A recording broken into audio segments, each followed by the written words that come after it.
This is really trippy.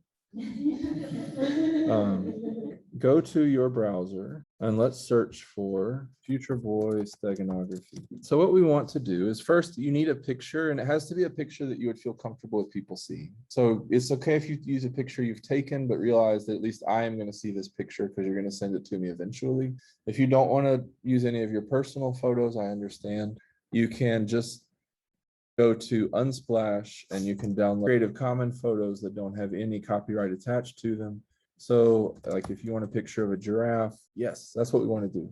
So first you have to have two images. You want to have an image that you want to encode, and you want to have an image that you're going to encode. And if you just want to follow along and you want to do it later, but the image we're going to use as the image that someone actually sees is called the carrier. And then there's going to be a second image called the signal, or sometimes called the payload, which is what you're actually sending.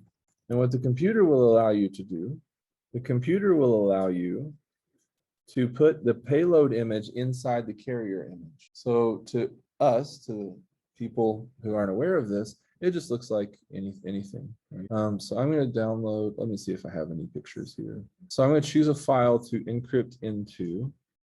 Now you can do a password. For right now, let's not. But if you were going to do this and actually try to have some reasonable security, you would use a password, but we're going to do no password to start with. Now we have another possibility, which is we could put just text inside of it. So I'm going to start with the purpose of computation is not numbers, but insight. No, well, you don't have to. You can type anything. I could type, I can't believe I just ate that giraffe.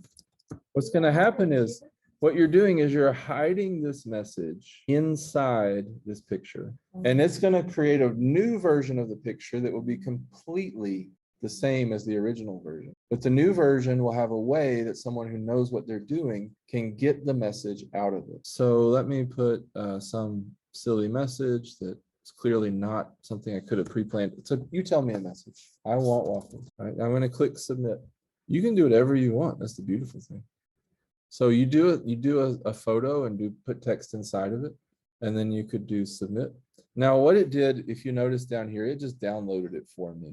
So that can be tricky on a phone, because sometimes it'll bring it up, but sometimes it'll say, I think you want to download this.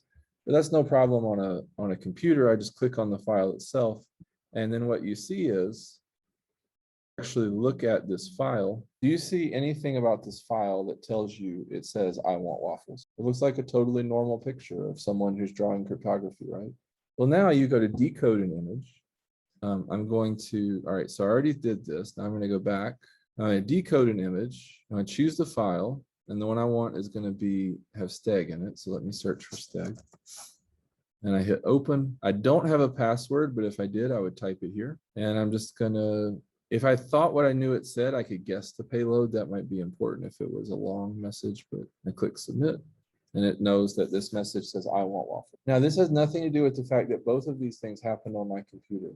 You can encode an image or encode a message in an image, send it to someone on their phone, and they won't know what it says. But then if you tell them to decode it on Future Boy's website, they'll get your message. And if you never tell them that, they'll probably never know that it said anything, that it was any information other than just what the picture was up.